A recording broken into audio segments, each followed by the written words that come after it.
Hello, everyone. Welcome to my next set of interviews and podcasts, which I've called the Beard Monster Industry Specialists. What my aim of these is these people I've known in the past or people I've investigated that have some deep inside industry knowledge in their specialist areas, and I'm going to try and pull out of them to help everyone just transferable information, but also what they really know about it to help everybody out there. So without further ado, please introduce yourself, name, company, what you do, so everyone can know, and then we take it from there. Hi everyone, so my name's Scott Williams. I'm director of a business called Food Recruit Search and Selection, and I'm a specialist headhunter for the food manufacturing industry. Well, okay, food of something straight to the point. Food's very close to my heart, and that's great. Anyway, so let's jump into these questions. I always try to keep this between 30 to 45 minutes if I can, but I have a few more questions for you than normal, so we're going to try and trim them down and get them all in if we can. Okay, so my first one is I'm particularly outspoken about the recruitment industry. There are some big problems in it, but there are some really good companies and people in it. And I always say, in any industry, they are what I call the hero of an industry. Now, I've put you in this category, and the reason why I've put you in this category is because you are trying to do things that are different to what other recruiters are trying to do. You're trying to extend the scope of what being a recruiter and a recruitment company really is. So can you give me an example of the type of things that you're doing? Yeah, no, absolutely. So I guess to take it right back to the start, I've been a hiring manager, I've been a candidate, and I've obviously, of course, I am a recruiter. So I know exactly what's expected from all parties. I live by that rule. So I know exactly what everybody wants. End of the day, what is lacking in, I feel, Peter, in the recruitment industry is basic honesty. Cut the rubbish, get to the point, and can you help me? Yes or no. If I can't help you, well, let me try and obviously take you down a route and obviously find something for you. With the clients, I hear so many horror stories from obviously others in the industry from clients' perspective. Get to the point, they've got a pain problem, and what is your solution? And how I've tried to kind of manage my business since launching is it's a solution provider. Recruitment industry seems to have lost itself in that we're a recruitment solution provider for both candidates and clients. Obviously, clients, you've got a pain point you're looking to hire, and a candidate, obviously, you're looking for your next career move. And there's so much noise. Strip it all out, and how can I help? And to do that, I wear my heart on my sleeve. I'm not one of these corporate robot recruiters that will tie you up in terms and conditions, and we can't do this and we can't do that, and these aren't in our terms, etc. It's how can I, right, what's your problem? How can I help you do that? And one of the areas that I've explored, and obviously which is going really well at the moment, is video recruitment. And I know we've spoken a lot about it and how to stand yourself in the market. Now, obviously pre-COVID, CVs into your inbox, everyone had a lot of time on their hands, so they was obviously more than happy to book a Zoom call and obviously get down to the diaries. Now, as we know, it's well documented that the industry is understaffed, so hiring managers have got less time. And what I do find is that hiring managers get onto a call, 10 minutes into that Zoom call, they know that this person isn't going to be suitable, but guess what? You're stuck with them for another hour. So what I've tried to do is find the solution to put the time back in their day, which is why I've invested in video interviewing, which obviously I know I'll discuss with yourself. I know you're doing a lot more video as well. With this, basically, it puts the time back into the hiring manager's day by removing the need for a first stage interview, because I do that for you. So you'll basically receive a candidate profile, but behind that profile, you'll get a bit of context. Just because this CV says they're brilliant at this, the personality might not be there, or the cultural fit, or something, until you speak to that candidate. It's just words on a page. It's not a person. Yeah, exactly. And obviously, with the interview process through video, you can determine whether the words on that page are leaning away from the truth, so to speak. But obviously that hiring manager as well could be walking their dog in the evening with their phone in their hand, watching that interview from today. So it puts a lot more time back into the day, and effectively more time in your day means less stress on your role. And these are the solutions I'm continually trying to offer my clients as well, and candidates, because candidates are just as important as a client, and yet they're often forgotten. A recruiter will call them up, I've got this job for you, X, Y, and Z, your CV goes, and then they don't hear again. With the video technology, the candidate is involved in the process. You get involved, you're answering the questions on video, and it's often with myself, so it's less pressure than a normal interview scenario as well. And the best people are the ones that I feel relaxed behind the camera. So everyone benefits from this, and this is what I'm continually trying to add into my process. I mean, one of the things that when we've been interviewing recently, is that I say in the type of roles that I specialize in the more senior areas, anyone who's senior in a company, their main role, regardless of what the brief is to make the complicated seem simple. Yeah. So what I'm saying is I'm doing it now before I've even started working for you, because I've given you a video CV. It's not 10 pages of words. You've got to see who I am. This is me. It's going to do one or two things. It's going to cut down the tears because you're going to say no, or it's going to cut down the tears because you know what I look like, you know how I speak, and you've got my energy already. So I think, and it was I could see the industry moving that way. It's because the things you told me about videos, I thought, I'm not scared of being on camera, so I should just do it that way from now on. And it's proved to be, really, really useful. And I think the more the recruitment industry tries to remove hurdles to sale, because it's just a sales process, really, at the end of the day, the easier it becomes, especially for the clients who are the ones generally feeling the pain, except for the candidates who are skint, of course, because they're not working. But you get what I mean? Yeah. So, yeah, I think it's good that the video thing. Let's move on, because we've got, unless there's something particularly you want to say, because you've got quite a few questions to get through. Yeah, no, absolutely fine. What are the 3 main pain points as a recruiter you see today? So the first one I would say flexibility. So obviously from a recruitment point of view, certainly from where I sit, you have to be agile, you have to be fluid in what we do. We can't be, I know I mentioned earlier, these robust agencies that we used to see pre-COVID, before the world got set on fire and we all started working from home because of the pandemic. We have to be fluid because end of the day, clients and candidates, you've all got different pain points, and ultimately a recruitment agency or a headhunter like myself is a solution provider. And we seem to, especially when I launched my business, it was always in my mindset that is the first, front, right and center of what I do, provide the solution instead of putting up, as you say, these hurdles. So recruitment obviously has got to be flexible. The next one I'd say would be time, and this kind of caters back into what I said about the video interviewing, is time. Recruitment managers, hiring managers haven't got time, candidates haven't got time, and I haven't got time to waste time, if that makes sense. Sure. Candidates, in your position, you're talking internationally across the world, so you don't want to be booking in a call just to waste your time. Hiring managers don't want to get a Zoom call with a candidate to find out, obviously, they haven't turned up or the CV isn't what they seem. I do not want to spend my time sourcing candidates for a hiring manager to waste my time. So that is another critical point in the industry at the moment.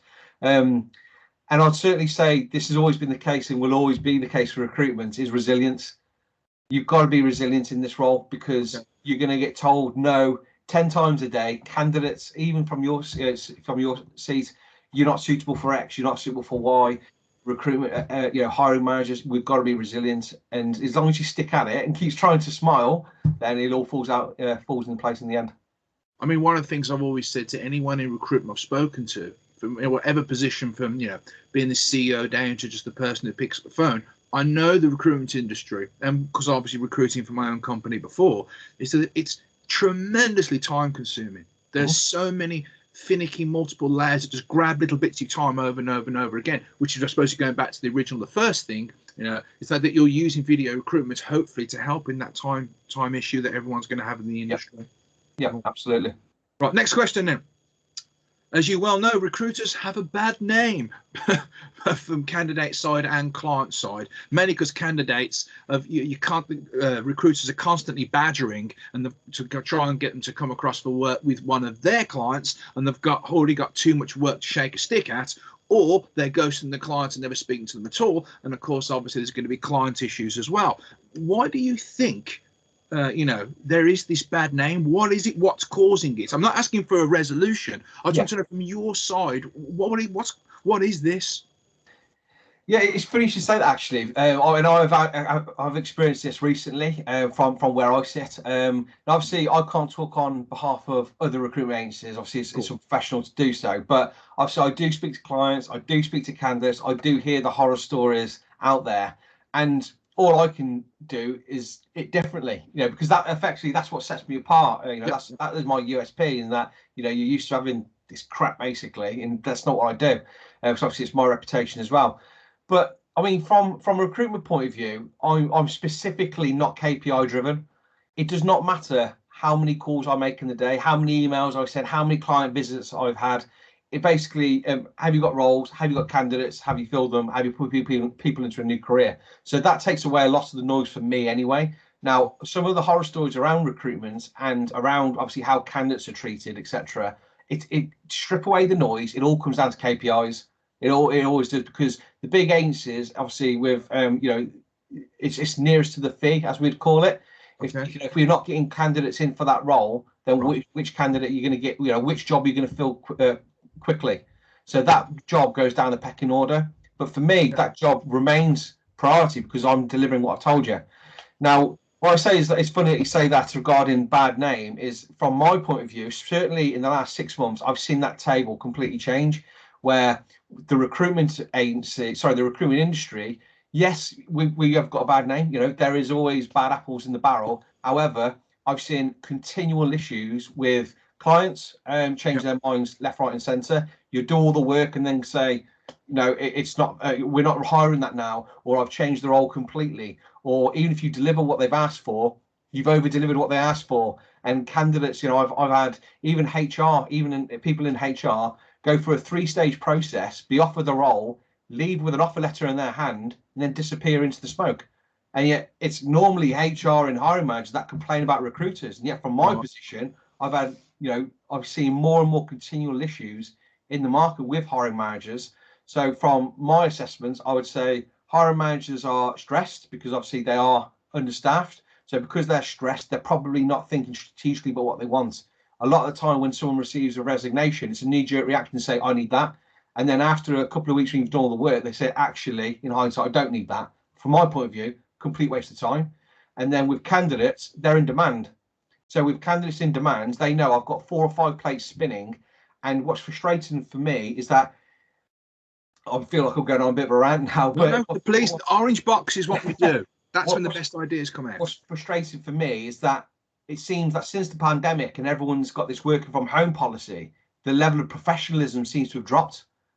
Okay, you're right, and that's one of the things I spoke about on Salon. It's exactly right. Yeah, I mean, whether it be from clients or candidates or from recruiters, I was certainly trying to give, my level of service has always remained the same. But just from a candidate aspect, and I'm not saying everyone is the same, but I've certainly seen candidates' attitude change as to they know they're in demand, and so I still think even if you are in demand, there is still a level of professionalism that you need to maintain, because you need to be, before you start slating recruiters about what they do and don't do, remember how you act, because it is all noted as well. So the next time a role does come up, you won't be considered. And I expect it from a candidate as well. If I was to treat them badly in a process, I wouldn't expect them to choose me as a preferred recruiter in the future either. So it's so maybe the question, if I ask someone similar to you again, I should rephrase it. It's just that maybe recruitment agencies from some areas have a bad name, but it's the recruitment process as a whole through all the different layers which is failing all parties. And maybe we should try and think of a way of fixing it. I mean, we're not going to do it, but maybe there is a way of fixing it. I personally think the issue, mainly from a candidate side, which is obviously I know the most of, generally is what I call, and I have to beep this word out, the bigger agencies come to a point in size where they're I don't give it size anymore. So what they do is they're just copy paste, throw it out, because from the amount of clients they get the pick of the roles, which means get the majority of the candidates. So they don't care about anyone anymore. And especially in my industries, there are 3 or 4 recruitment agencies that literally treat both sides so bad. And I came to think to myself, there will come a time when you've burnt your bridges too bad, and then no one's going to go for you. And there's people like yourself and your company and in other industries, they're actually trying to make it different for everyone. And I think that's where, and I keep on saying, especially in all industries, especially when there's been some sort of downturn in spending or massive financial crisis, the people and companies that pick up the work and the money are always the agile ones, and always the ones that have got that spurt of growth and trying to make a difference, because you are making a difference. And then bigger companies will gravitate towards people doing the type of thing that you're doing there, which is why you're a success. Yeah, and like you said, it's an old cliche, but the first thing I was ever taught, when I got into recruitment, is today's candidate is tomorrow's client. Yeah, and so many agencies seem to forget that. From senior candidates I've talked to, like such as yourself, X, Y, and Z haven't done this, or X, Y, and Z treats me like this. But okay, you're looking for work at the moment. However, at some point, you will be a CEO of a business. And guess what, Peter? When I call you, you'll take my call. But hi, Scott. Yeah, exactly. Yeah, exactly. So it's an easy role to play by. It really is. Yeah, burning bridges seems to be the way forward for the big guys now. Anyway, let's jump on to the next one. What makes food recruitment, the entire thing, let me rephrase that. What makes the food recruitment arena different, easier, harder in the recruitment industry? Why food recruitment for you? What particularly made you want to do it? Well, I guess the easiest answer to all of that is food is evergreen. So my background, I originally started in foods. That's where I cut my teeth. So I cut it in supply chain. Then I moved to commercial, and then look at it, I fell into recruitment. But so I haven't actually left the industry. I've just moved around, either supplying products, selling products, or putting talent into those same businesses. My previous business was automotive and engineering and aerospace, and of course, with the pandemic, the cars stopped being produced, the planes stopped flying, so it's a very fragile part of the industry. Yeah. Food, however, is bigger than all of the other markets combined in the UK, and it's agile. So obviously, we had the pandemic. Obviously, we thought we'd never say this, but we've got war now. Yeah. But however, whatever happens, people have to eat. Now, obviously, during the pandemic, people's shopping habits changed. They had to shop online from home. However, that supermarket shelf still needed food, which means that factory still had to produce the product. So, yes, it was stop and start in the supply chain, but it is evergreen. No matter what happens, people will always have to eat. So it's a really good and continuous industry. It's not going to go anywhere. Yes, we've had staffing issues, obviously, because of Brexit, obviously, colleagues going back over to Europe. However, it is an evergreen. And years ago, where the market lost people to the automotive, so Jaguar Land Rover, for instance, sucked up FMCG and food because they realised these boys can do food and FMCG, then we can use them automotive. They're all coming back out again now because they realise, it is an agile market, and that's why I do it. I agree. That's one of the reasons. Well, one of the old stories of when I first started, when I first left school and looked for something to do. I won't tell you that horror story. I wrote a small thing about it. But one of the things that was said to me was that everyone's got to eat. Yeah, exactly. Mind you, I was a bit of a smart, even more than I am now. And my reply was, yes, but not everyone's got to eat my food. But we digress. Move on to the next one. Okay. Not just food recruitment, but what can you see as being the biggest obstacles in the future of the recruitment industry? Yeah, I think it goes without saying the availability of talent. I know our couple of questions a moment ago was, what frustrations, and I know it was around candidates availability, and these frustrations are coming out because there are 4 or 5 companies interviewing that candidate at any given time. So there is no influx of talent. The pool is a lot smaller to fish from, so to speak. But especially in my market, every food manufacturer wants the same people. So they all compete for the same people. So then that now comes down to what are the benefits? What is the pay rate? What is the working hours? What are the benefits package behind it? Do you offer hybrid working? Why should I join your company compared to that one over there? Because yes, I might turn you down, but I've got 4 other interviews lined up. So it really is a war for talent. Okay, I mean this next question, you almost answered it already, but there might be something to drag more of your knowledge out. Is what advice can you give anyone in the consumer packed goods industries or food manufacturing to help rectify this short-term shortages, excuse my bad English there, using the same word twice, in the staffing area? And is there any procedural things they can do? Is there anything, you know, maybe marketing wise? Maybe they should be using foodrecruit.com more, maybe. Oh, stop messing about, in all honesty. So stop messing about. So if you've got an urgent hire, treat it like it's an urgent hire. So you know, I've experienced it. Candidates I've spoken with have experienced it, where it's an urgent hire. We go to the market, we secure the candidate, we rush through the CV, and the hiring manager go on holiday for 2 weeks, or we'll come back to you, and then 3 weeks later you're still chasing for confirmation or feedback on that candidate CV. Even if they're not suitable today, give them feedback. It's a no, never has and never will be acceptable level of feedback. It's a no. That doesn't help me in my search. It doesn't help the candidate in their continual job search. And to be fair, it makes the business look stupid, honestly. One of the greatest lines I mean, I've had some crazy rejections, you know, and I'll tell you some of them right in this video that made me laugh. I mean, it's true that they're quite comedic, but the one of, we're very sorry to say you have not been successful because there was better candidates. Well, no, of course there was better candidates. If there wasn't better candidates, you wouldn't send that to me. So of course I know that. So you accept you're not suitable, but why am I not suitable? Exactly. Because that will help me in my job search. That's and it's frustrating. It's frustrating because obviously I know we as recruiters get it in the neck all the time from candidates. You know, why haven't I got feedback? And sometimes we can't get it ourselves. You know, from candidates. And this again comes back to frustration in the whole recruitment process. And this is why I'm really trying to iron out these creases to make your life as a candidate happy, my life as a recruiter happy, and obviously give a better service to the hiring managers and the employers. But end of the day, we all have a role to play. I mean, the two recent ones that got me was it was altogether, it was 7 tiers I went through for this one particular role. And I felt it was me down to the ground. I don't apply for stuff I don't think is me.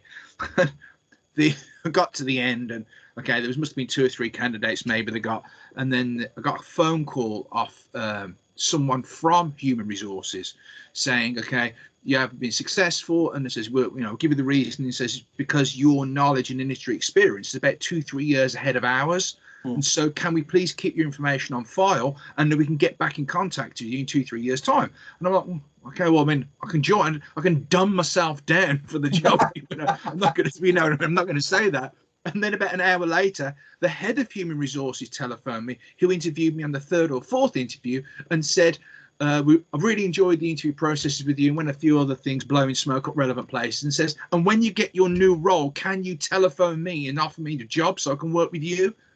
I'm like, that's the first time I've ever had that. I said, okay, yeah, I've got your telephone number. Thanks very much. I've got it. And then, you know, I've had crazy ones like, oh, you're too driven or too profit orientated was my favorite one. But that was when I was very young.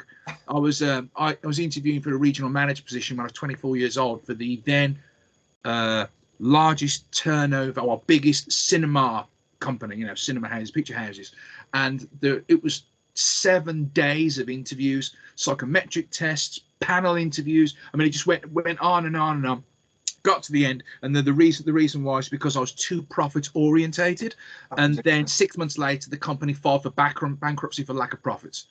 And I'd like to add that one in just from your examples then, and obviously I didn't consider that earlier, is that be more strategic in your hiring process.